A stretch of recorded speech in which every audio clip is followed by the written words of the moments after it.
All right, hello everyone, and welcome to another episode of Staring into the Abyss.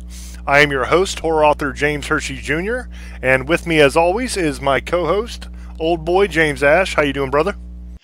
I'm doing pretty good. How are you guys doing, misfit sugar ladies and demon hunters? How's your night going? I'd like to start the show off real quick by giving a thank you and a shout out to my buddy John Hammond. He's the one that does all the intro music to the shows. Just thought I'd throw that out there because he's a super talented musician, and I really appreciate him allowing us to use his music as the intro music. It's pretty kick-ass, I think.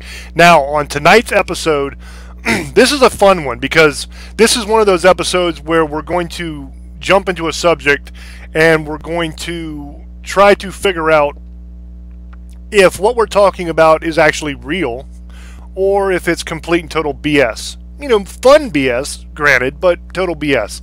Tonight is going to be vampires. Are they real? This really stems from, I did a show on the writer's block, and we've done an episode of Staring into the Abyss. We did one on Elizabeth Bathory, one on Vlad Tepes on Staring into the Abyss, and I did Elizabeth Bathory on the writer's block as well. These people are connected in a very profound way to the vampire legends. Vlad Tepes was also known as Vlad Dracula, okay? And the reason that he was also called Dracula was because his father was in the Order of the Dragon, which was Dracul. And in Romanian, if you want to say the son of, you would say at the end. You would add the suffix So his father was Vlad Dracul, and he was Vlad Dracula. That's where the Dracula name comes from in Bram Stoker's Dracula. It's modeled after Vlad Tepes. And I mean, Vlad Tepes was a vicious, terrible guy. I mean, if you want to know all the complete history of Vlad Tepes, check out the YouTube video, The Real Dracula. Okay, it's on our YouTube channel. Just type in James Hershey Jr. in the search bar, and it'll bring up the channel. It's my sexy self in my blue flannel. That's the picture. Check it out. You love that channel. It's got all kinds of really interesting shows and stuff on it. Oh boy, loves that. So check out that show because it's really, really good. And also check out the shows on Elizabeth Bathory. Elizabeth Bathory has more to do with the behavior of Dracula and of vampires, because she was a chick that was really, really addicted to blood. She liked to eat it, she liked to drink it, she liked to bathe in it. That's what she's most famous for, is for taking a bath in the blood. It's kind of interesting that she took a bath in the blood and her last name was Bathory.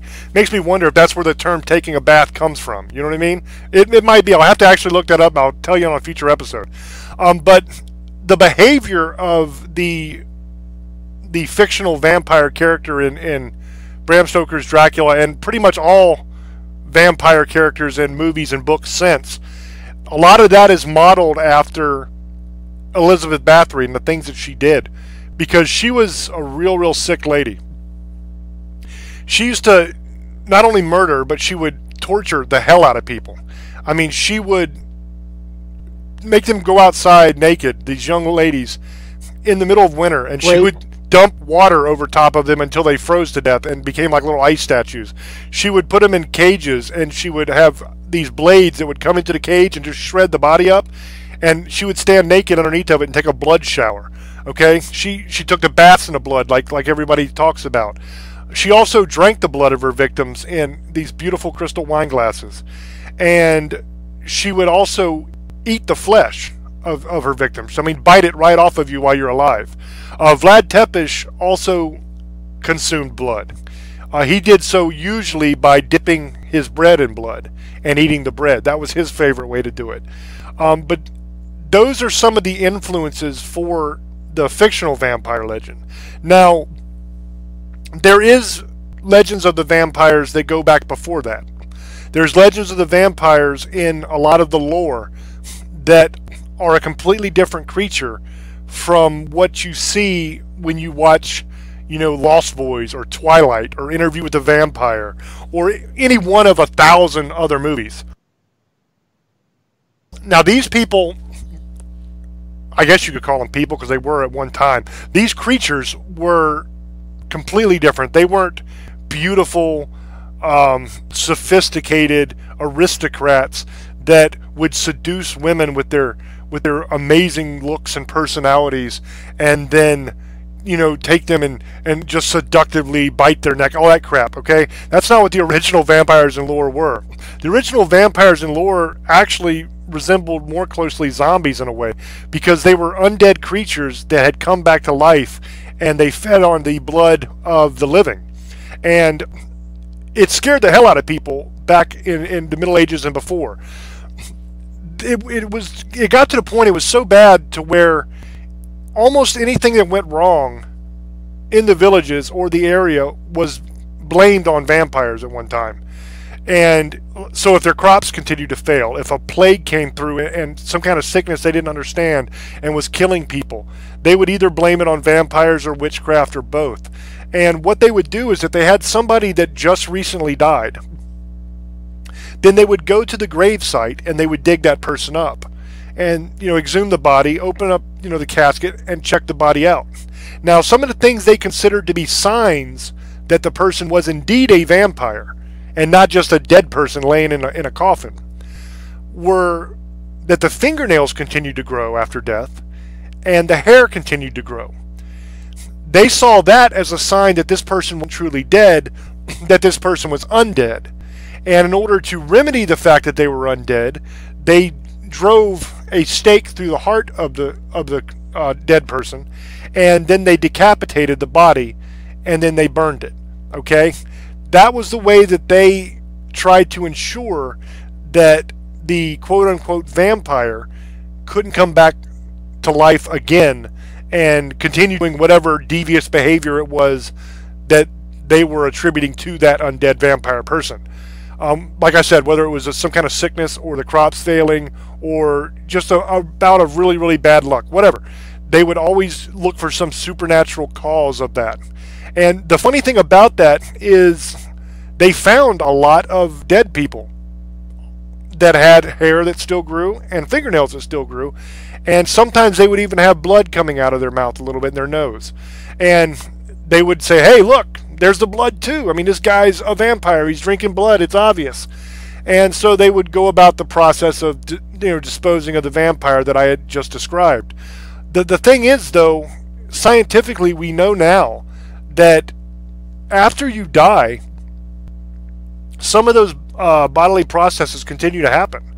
So it is completely normal for your fingernails to continue to grow, sometimes for months after you die. Also, your hair will continue to grow for a while after you die. And the blood on the lips and the mouth and the nose, what that is from the skin actually beginning to dry out and contracting, and some of the blood that was trapped up in there being released and trickling down. We know that now, but back then that was surefire signs that they were dealing with a vampire. So I think that in a lot of ways fed that mythology as well. So the idea of this show tonight is we're trying to address whether vampires are real or not. Okay, it's very easy to look at it and say, yeah, they're not real. But the term vampire is kind of a broad term. There's a lot of different classifications there. You have the classical vampire that you think about, which is an undead creature that drinks blood. Okay, whether it is the sparkly little Twilight vampire tweens, or whether it is, the badass vampires of Lost Boys, or the oversexed vampires of True Blood, or just the classic aristocrats of Dracula, okay? You have that kind of vampire. Then you have the vampires of lore, which are the grimy, dirty, scary, ugly, undead vampire creatures that literally crawl directly out of the grave. And then you have another classification of vampire that comes from more modern times, and that is a clinical vampire. Now, what a clinical vampire is is it's basically a psychiatric condition in which a person believes that they are a vampire and they drink blood. They don't have to drink blood. There's no medical reason why their body needs the blood of other people. And in fact, there's many medical reasons why that's probably not the best idea. You know, hepatitis, hep C, those kind of things. You don't want that. Okay, there's all kinds of diseases you can get from drinking another person's blood. Not the best idea. But there are people out there who, in their mind, they believe that they're vampires, so they do consume blood. Okay, that's a psychiatric condition. There's also what's called psychic vampires. Now, what a psychic vampire is somebody that does not feed on human blood, but instead they feed off of the energy, the psychic energy of humans. So when a psychic vampire feeds on you, you can feel drained. It can cause you to become ill. Okay, so there's that classification. So when we answer the question of are vampires real, we have to look at each one of those things and determine if they're real in each case, I would say. Because I don't think we can make a broad statement that yes, vampires are real or no, vampires aren't real, because there's so many different kinds of vampires. So clinical vampirism, we know is real. Okay, there's documented cases of it. We know that happens. That's a regular human being who is not immortal, who drinks other people's blood because he's crazy, basically. In layman's terms, that's what it is. We know that's real. Okay? Psychic vampires, that's a little more iffy, but there are cases where there is evidence that that could possibly be a real thing as well. But it also might be kind of the old cause and effect, you know, thing where you believe that there's a psychic vampire feeding on you, so you feel like you're more tired or you get ill. Psychosomatic symptoms. That could be possible as well. With that one, that's going to be hard to make that determination. Now, when we're talking about the old vampires of lore, we know that they existed as well, because there are historical accounts of people digging the bodies up and dispatching of them with the stake, the decapitation, and the fire, the whole nine. So we know that happened. Now, whether those classical lore vampires were actually real or not, the ones that were dug up and dispatched in that fashion, I would say probably not. I don't think they were real vampires. I don't think they were alive. I think they were dead people that just were scapegoats, basically, for whatever problems were going on. But that's different in a way than the classical lore vampires, which are undead creatures that come back. Are those real? I really don't know, to be honest with you. I tend to say probably not, but who knows? I mean, there's things out there, guys, that go bump in the night that you just wouldn't believe, you know? I've learned so much since I got into this field. And, I mean, a little background for those that don't know, I'm a horror author. I write scary novels for a living. That's what I do. And through my job of being an author, I've done a lot of different shows with paranormal people. And I've always been interested in lore my entire life. I've studied this stuff for over 30 years. But I've got to meet a lot of the very top experts in a lot of different fields through doing all these different shows with people. And I've seen evidence of things that I never believed in my wildest dreams were real before. And now I could say unequivocally I do believe that they are. So for me to say that the classical vampire of lore is not real, I can't make that statement. I also can't make the statement that it is real, because I just don't know. One thing I will say, I really, really, really am almost sure that there are no sparkly vampires that are falling in love with high school students like in Twilight. I don't think that's a real thing. You know, I don't think that there are vampires that are basically making porn movies like in True Blood. I don't think that's a real thing. So that whole movie vampire thing, I think, is definitely a myth. Could there be an actual creature out there that is a real, spiritual, undead, immortal creature that feeds on human blood that we would call a vampire? Maybe. And I know that's not a very satisfying answer, but maybe. You know, there are a lot of unexplained cases of things, you know, that happen. both with animals and humans, where the blood is drained. You know, a lot of people attribute that when it happens to cattle and farm animals and stuff, they attribute that to the chupacabra. But there's not even any real concrete agreement on what a chupacabra looks like. Some people say it looks like a little dragon-like monster that runs around, and other people say it looks like a dog. So that we'll do a show on chupacabra one day, and we'll really dig into the research and the evidence on that, and we'll try to kind of straighten that out for you guys, because that is a very interesting subject too. But I don't really know for sure. Now, right. That being said, old boy, we had a conversation after our last show, after we went off air, because I made a statement in the last show that I didn't believe vampires were real. And that's kind of where I come down on this issue, just so the audience knows, is I'm saying maybe, but I doubt it. Okay, that's my saying on it. But we had a conversation after the show, and old boy was telling me about evidence that he's seen and about testimony that he's gotten from, you know, Catholic priests who've done exorcisms and done all these kind of things, and some of that stuff was really, really interesting.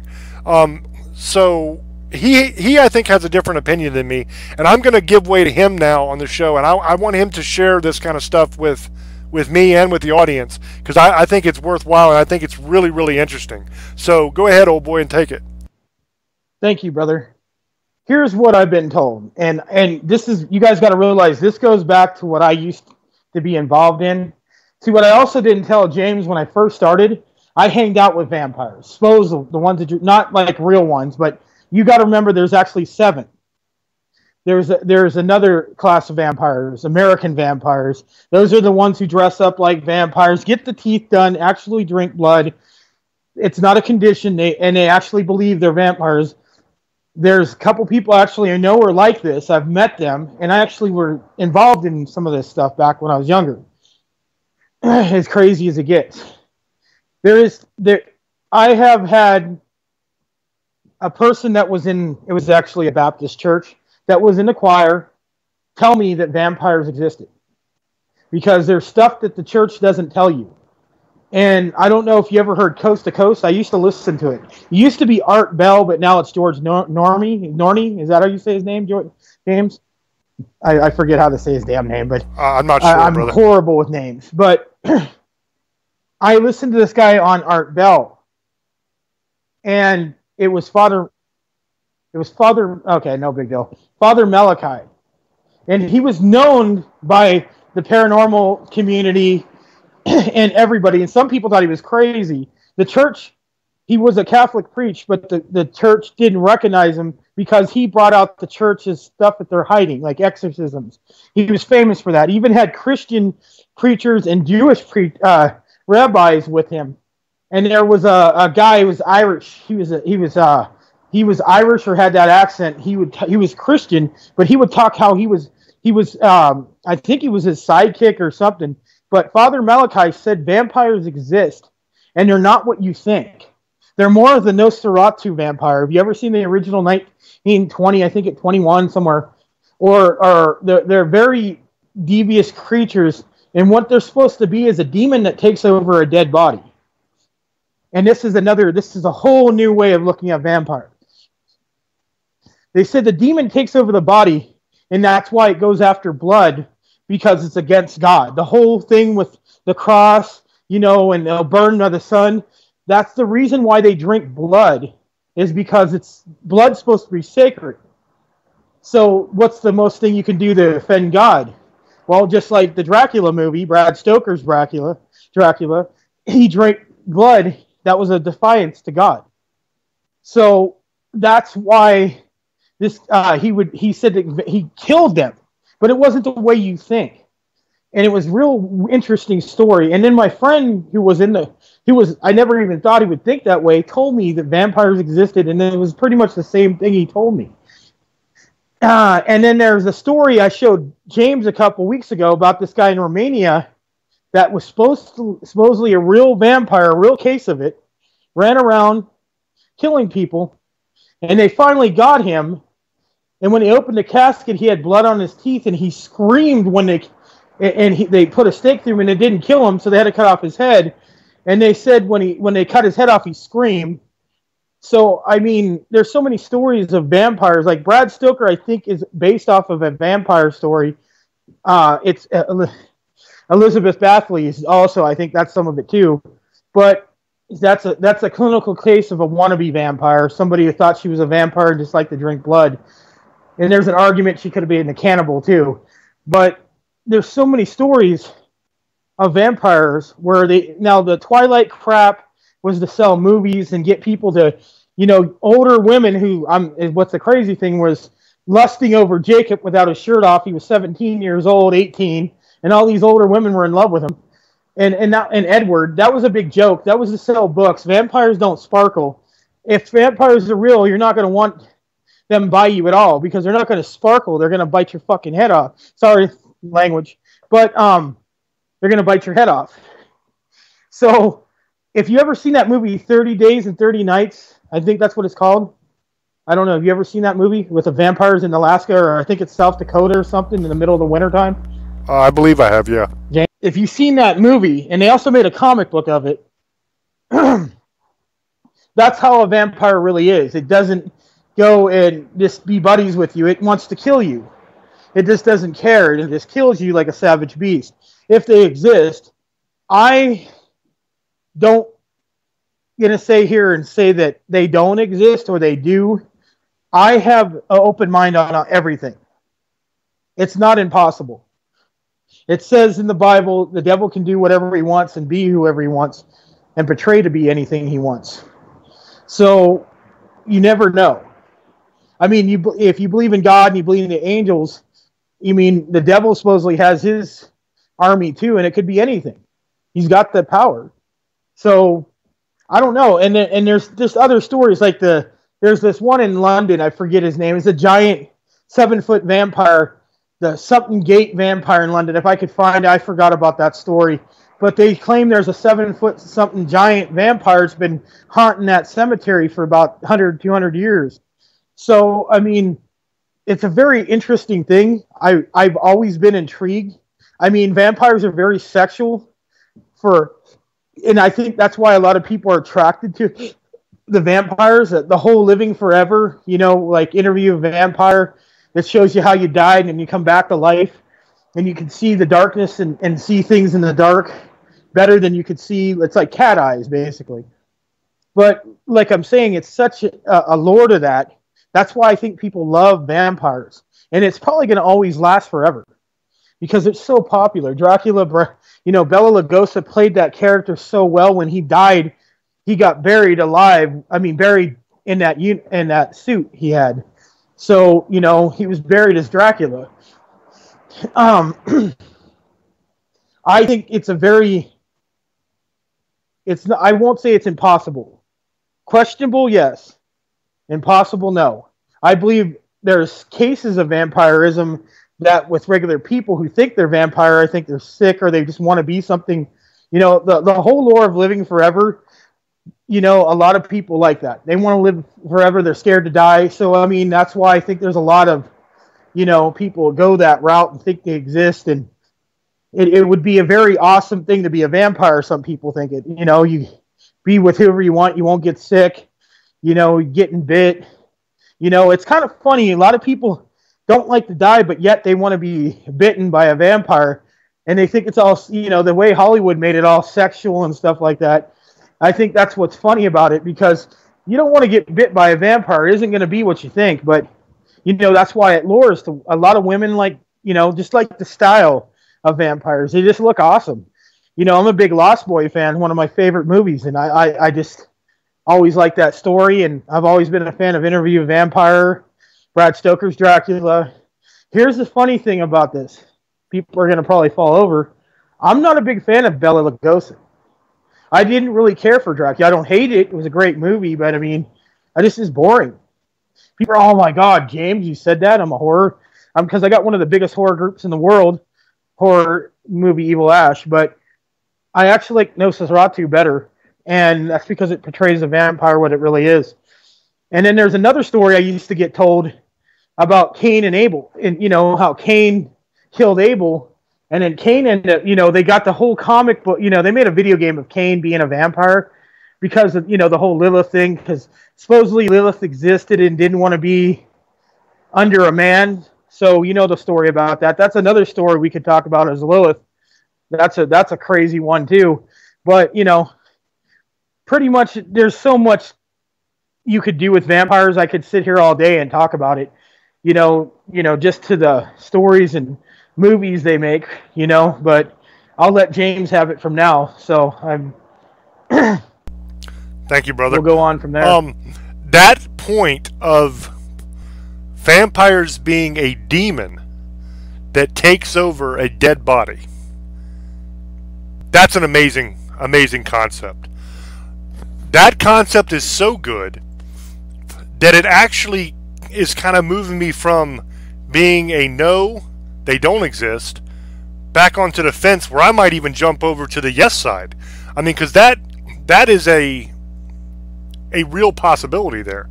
Because demons absolutely do exist. Beyond a shadow of a doubt they exist. And you may think I'm crazy for saying that, but if you've seen the evidence that I've seen, hanging out with some of these demonologists, I mean, oh my God, guys, demons 100% exist. So we know that they can possess human bodies when they're living.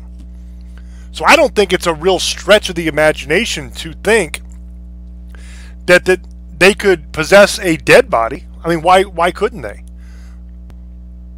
All they're doing is possessing the vessel, the meat suit, which is all we really are. You know what I mean? Because who we are is the spiritual person inside our soul.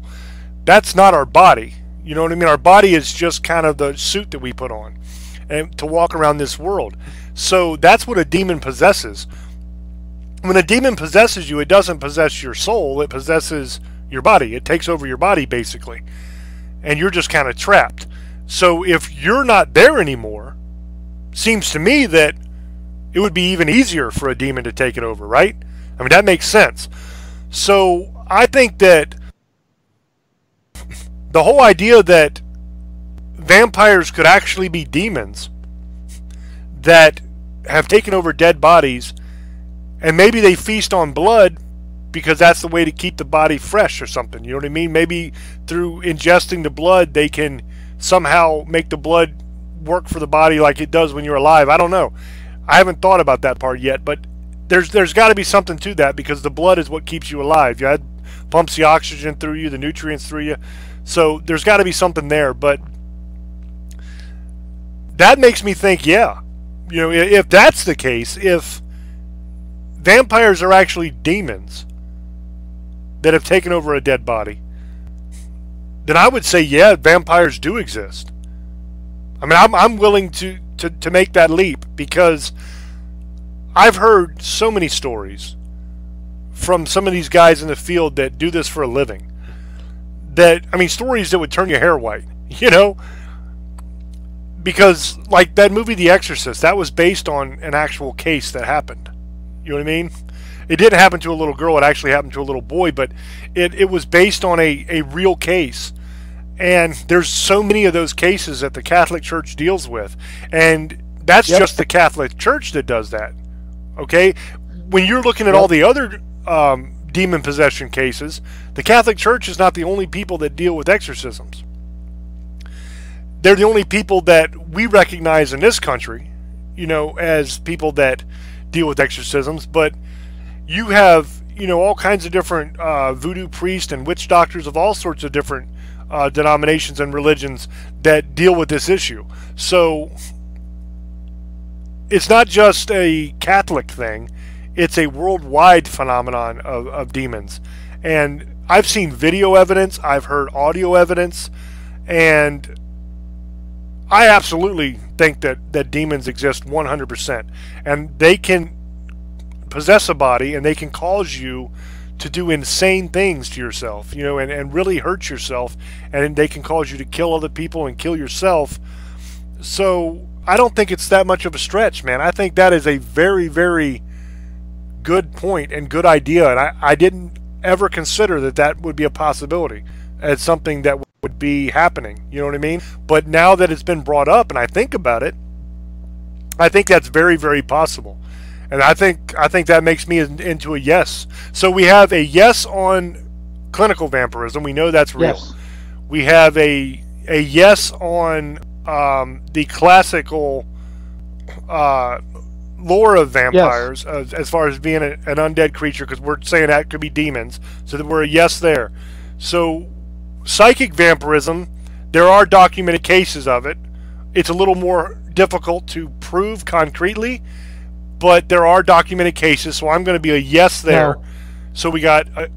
You're a no on that? Why are you a no on that, old boy? I don't consider them vampires. I think they're soul thieves. It's a whole story. That's another thing we need to get into. The whole psychic vampire is a bunch of. I believe you can, and they've argued this. I don't consider them vampires. I think they just like to steal people's energy. That's more of a psychic thing. I argue the vampire. I hate when the only reason they call it vampirism is psychic vampire is because they're draining energy like they would drain your blood. That's it. I hate that name because they're not vampires. I consider them basically either soul or thieves. You know, your red, blue. Everybody knows what those are. They like to steal or energy thieves. I don't call them that. I call them energy thieves. I dealt with them before. That's why I know what they're about because of what I've dealt with before being a warlock, witch, whatever the hell you want to call me at the time. They tried and it didn't work with them. I'm a very hard person to deal with like that. It's another story. Like I said, that's another, you know what, I'll do part 2 of my history down the road and I'll tell you more about that. But I don't consider them vampires. So we'll call it another name. Okay, but, so okay, so on psychic vampirism, you're breaking up pretty bad, but on psychic vampirism, then I would say we are both a yes. Yes. But they don't belong in the category of vampire. Yes, they exist, but they shouldn't be called vampires. So we're going to be a yes with a big fat asterisk, I would say. So we're a yes on. Now I'm getting confused. We're a yes on the classical lore vampires. Sorry, guys. Yes. We're a yes on the psychic vampires, but they don't belong there. And we're a yes on the clinical vampirism. I think we're both a no on the movie vampire. Right? Yes. The fictional. Yes, I agree. Vampires, the way they're portrayed, we're a no on that. I would also put in that category that whole vampire turning into a bat and flying away thing is complete bullshit. You know, I don't think that exists at all. I think that's absolutely insane. Just structurally, just to think about that, how that would take place. I mean, you're talking about shape-shifting, but you're talking about shape-shifting in a way where the mass of the person that's shape-shifting is reduced in size hundreds of times. I mean, we're talking about a massive physical change, which I just don't believe is possible. You know, when you're talking about most shapeshifters, like in the case of a skinwalker or something like that, you are not talking about a physical shift in the actual mass of the person. It is more of a illusion or a psychic manifestation of what they're trying to portray. So like with a skinwalker, for example, their body doesn't change, their bones don't dislocate and move to different places, their skin doesn't melt and come back in a different way. That's all garbage. That's all movie crap. Okay, what a skinwalker does is it emits a psychic manifestation of whatever animal or person, if they get powerful enough, they want to portray and be. They kind of make an illusion around themselves so that what you see is whatever that thing is that they're trying to be, but they're still them inside of it. You know what I mean? They haven't changed. So in the case of vampires, we would be talking about a creature that can physically change its structure and no longer be the same size. I mean, it would reduce so much in size that where would that extra mass go? That matter has to go somewhere. It can't just disappear into thin air and then reappear. That genetic material has got to be somewhere. So as far as a vampire turning into a bat and flying away into the night, Complete hogwash. I don't buy that for a second. Scientifically not possible. Physically not possible. Totally unbelievable. So I'm a big fat no on that too. Now that's most likely in the same category as the fictional. What's that? How about a wolf? You talking about like werewolves? Like they did in Brad Stoker. That I don't know. You know because, how it turns into a wolf? Like the werewolf is a weird thing because that is, I don't know if that's an illusion. And when you're talking a skinwalker, if a skinwalker becomes a wolf, it's a psychic manifestation. He doesn't actually become the wolf. When you're talking about a werewolf, then with werewolfism, once again, you have a couple different classes of that. Okay, because there was werewolves, there was werebears, there's all these things.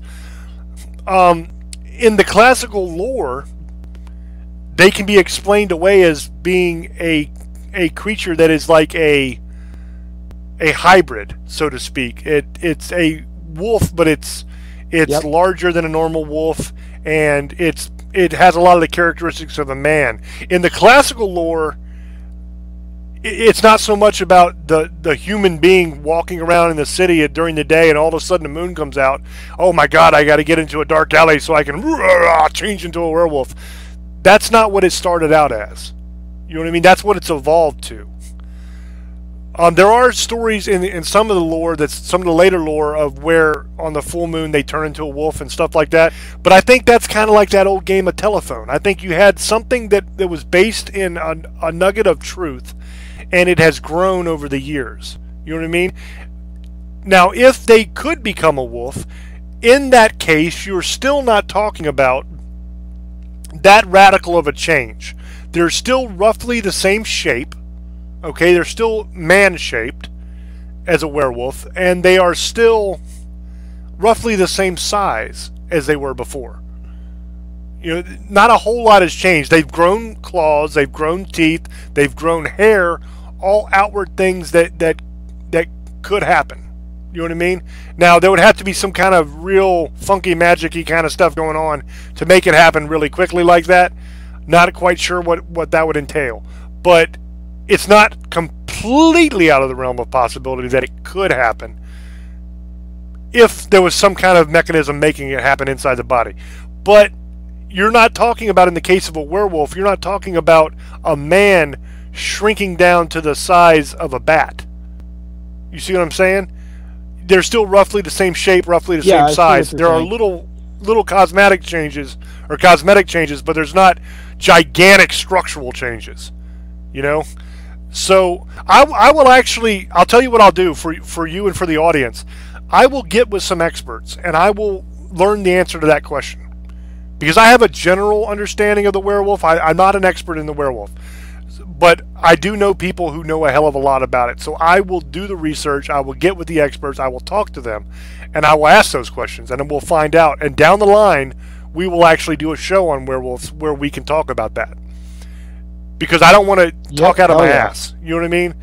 I'm that kind of guy. If I don't know something, I'm going to tell you I don't know something. But what I'm saying about werewolves is cosmetic changes I think can happen. Gigantic structural changes such as a man turning into a bat, no chance in hell.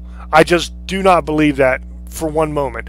Unless you got some kind of Star Trek machine that you can take apart the human body atom by atom and regenerate it again in a different form. But even then, all of those atoms are still going to be present in the second form. So you couldn't shrink the mass that much. You see what I'm saying? It's too unbelievable for me. So we're a no on that, definitely. So I would say that we're more yeses at this point than we are nos. You know? We're a definite yes on the classical vampire, to where the historical vampire, I mean, to where they dug them up out of the ground and killed them off by staking and decapitating and burning. We're a definite yes on that because we have evidence of that. We know that happened. You know, it's taught in every textbook on European history and you know, the history of the Middle Ages. Everybody knows that. So that is a guaranteed yes. So we're a yes on that. So I think overall, if we're going to answer this question of do vampires exist, we're going to have to say yes. Because the only solid no we have is the no to the movie and book vampires, the fictional vampires.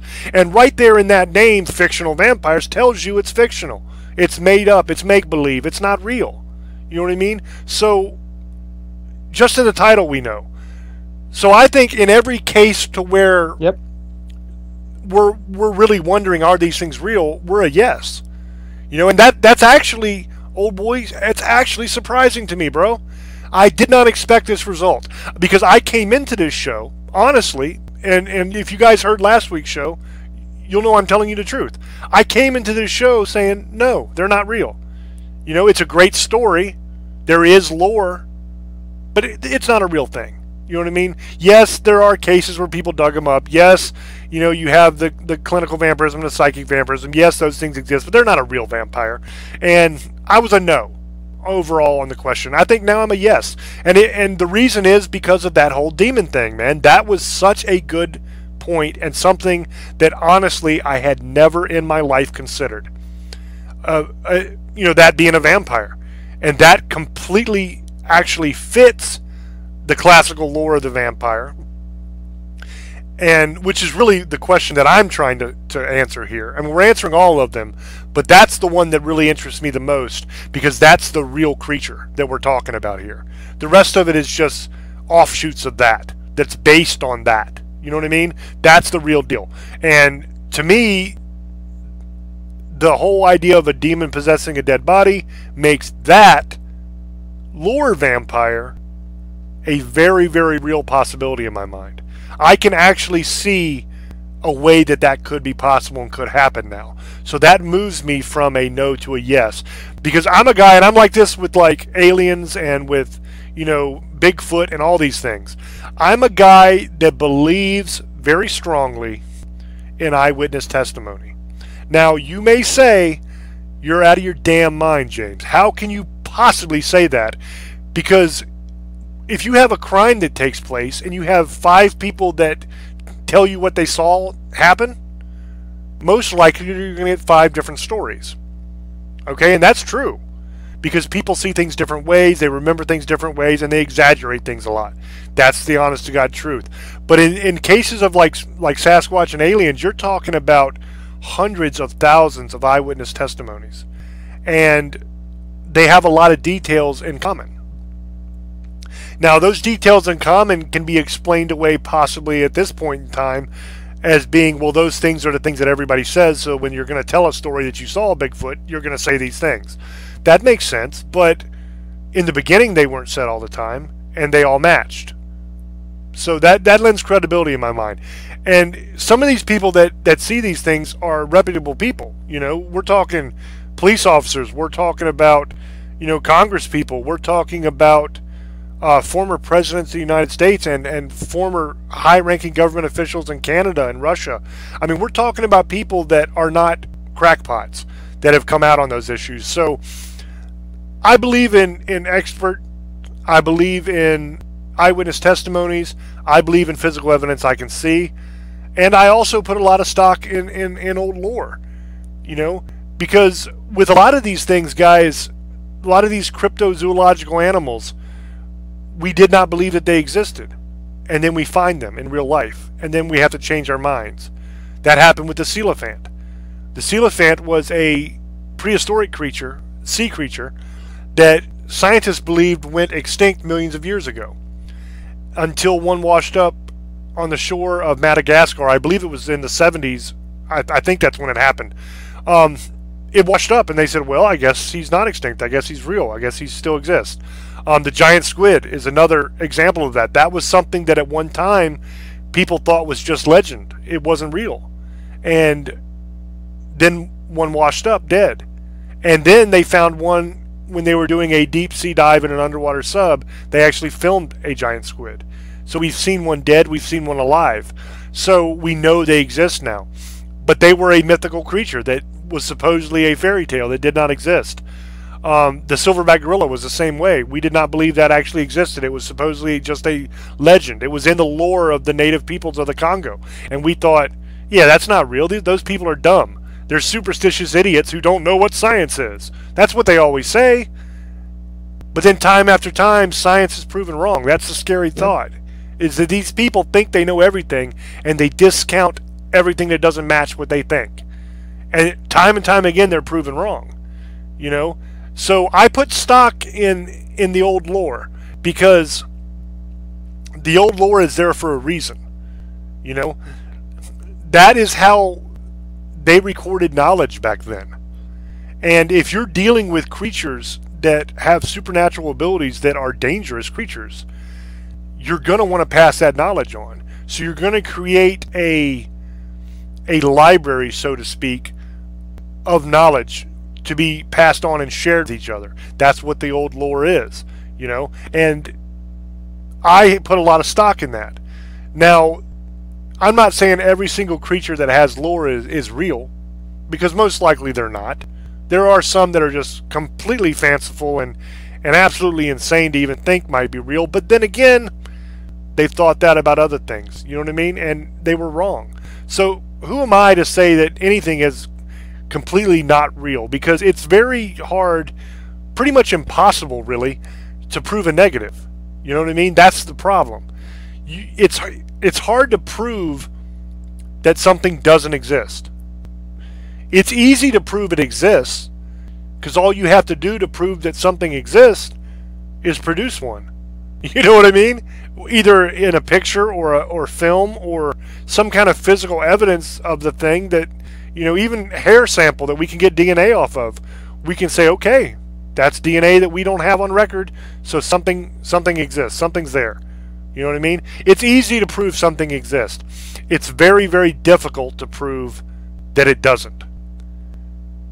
Because you have to prove a negative. You have to go out there and say, I have looked every square inch of this planet over. I've looked on land, I've looked in the water, I've looked underground, I've looked in volcanoes, I've looked in Aunt Susie's house down the block, I've looked over here at the bank, I went up in the sky and looked, I looked behind that mountain, I looked up that tree, I didn't find one anywhere. Unless you can say that you have searched every square inch of this planet, both in the air, underwater, in the ground, on the ground, everywhere, then you can't logically say something doesn't exist, because you don't have enough evidence, not evidence, you don't have enough information to make that determination that it doesn't exist completely. Now you can say most likely it doesn't exist, or probably it doesn't exist, or there's a very good chance that it doesn't exist, and I'd put some things in that category. But then again, some things that were in that category have moved out of that category into things that do exist. And some are in transition. Mermaids, I think, are in transition. Because mermaids are a very interesting mythology. And that's something that's in the old lore. And that's something that there are a lot of eyewitness accounts of. You know, back in the time when a lot of people sailed around the world, that was a major way to travel back and forth between countries. There was a lot of tales of mermaids that were told, a lot of eyewitness accounts. But it's always been something that we considered as just a fairy tale. And now there's some evidence that they might be real, you know? And I'm not talking about the cheesy YouTube video where there's a mermaid sunning itself on the rock and somebody comes up and it swims into the water, because that looks kind of fake. But I'm talking about actual footage from underwater subs that are doing scientific expeditions that have seen things down there that look like men or women. You know, they don't look exactly like men or women because they're ugly as sin. They look. You remember that show, Land of the Lost? They look like those creatures of Sleestacks off of Land of the Lost. They look a lot like that, but underwater, and they have like the mermaid tail. They're not like they're not beautiful women with big, beautiful breasts and flowing hair that you want to take home to meet mama. That's not them at all. They're scary ass lizard-looking people that are underwater. That's what was picked up on camera by a university science expedition, and we also got it captured on camera from a deep sea oil drilling rig that had cameras down there to monitor the pipe flow and everything. We got it on camera from that too, the same creature. Probably not the same individual creature, the same kind of creature, I mean. Now that's something that's super interesting, and that's something that we just don't know yet what the hell it was. We need more information, but that is interesting. So that is something that's in transition, you know. So I would say, to sum up, we've only got like a little over 7 minutes left in the show. To sum up, I would say vampires, yes, yes, yes, yes, yes. We are a pretty solid yes on this. and like I said, I didn't expect to be there, but we are. Old boy, do you want to go ahead and Yes, give any shout outs you have right there yes. before the show ends? Yes. I want to give a shout out to all our listeners. Unearthed Films. I want to give a shout out to Marcus. I think it's named Coke. He's going to be on our show. One of the biggest names we've ever had. He's the director from 101 Tears, American Guinea Pig, Blood Shock. That's it. And he also directed American Guinea Pig, the first one. He's an awesome guy, awesome movie. I want to give him a shout out. Can't wait to next week. That's a treat we got for everybody for the next show. I want to give a shout out to James Hershey for sending me a book. I finally got one autographed. I can't wait to start reading it. Give a shout out to lastcallclothing.com for making the old boy shirt I have on right now. You guys can pick that up. I want to give a shout out to my family, the Misfits, my daughter, God, and little Vinny, my friend's little son. I want to give him a shout out. I love you guys. Have a good night. And remember, just because you don't see it doesn't mean it doesn't exist. There you go, James. All right, thank you, brother. I'd like to say thank you to all the listeners and to everybody watching the YouTube channel. Tonight has been a fun show, but it's been a difficult show because I've got a damn storm going on here. I live up in the mountains in Virginia, and I got a storm happening here, and the wind is kicking my ass right now. And I'm actually surprised I have power, to be totally honest with you. But you know, I'm a guy that if there's any possible way to be on air, I'm going to come on air and do my show. I'm not going to cancel because you know it's windy or it's raining like crazy or anything. I'm not that guy. So I know that this show has been a little trying with some of the gaps, you know, the lag that Skype has given us. It's a pain in the butt, but you know, at least we're on. That's great. For the people that are watching this right now on YouTube, thank you guys. We love you. We appreciate you. You're not going to hear the lag that we're talking about because after we get off the radio, I spend hours remastering all the audio and taking out any lags that have occurred and polishing it up and making it real nice for you. So you're not going to hear all that, you know, lag stuff that we're talking about sometimes on the show. And it's a product of Skype. Skype is a pain in the butt, and I can't stand it. But it's what we have to use to do what we do. So because I'm in the mountains of Virginia, Old Boy is in California. You know what I mean? So we're on opposite coast. So I mean, in a way, Old Boy, I just thought of this. We're kind of the new coast to coast, right? Because we're on each coast. That's kind of cool. But I just want to say thank you guys for you know listening. Thank you for all the support. Yep. We love you guys so much, and we appreciate you. Next week, we're gonna have Marcus on, and that's gonna be a hell of a cool show, man. Because that's a talented dude, and from what I understand of him, from what I've seen of him so far, he's also an awesome dude, man. He's a really cool guy, and I think it's gonna be a fun show, and I hope you guys tune in for it. And right after this show, I'm gonna shut everything down, the whole studio down. And I'm going to try to power everything back up and see if I can get rid of this damn lag. And we're going to be doing We're Screwed next. So if you guys want to hang out for that, that's a fun show as well. But once again, thank you guys. We love you. And until we talk again, love many, trust few, and do harm to none. Bye-bye.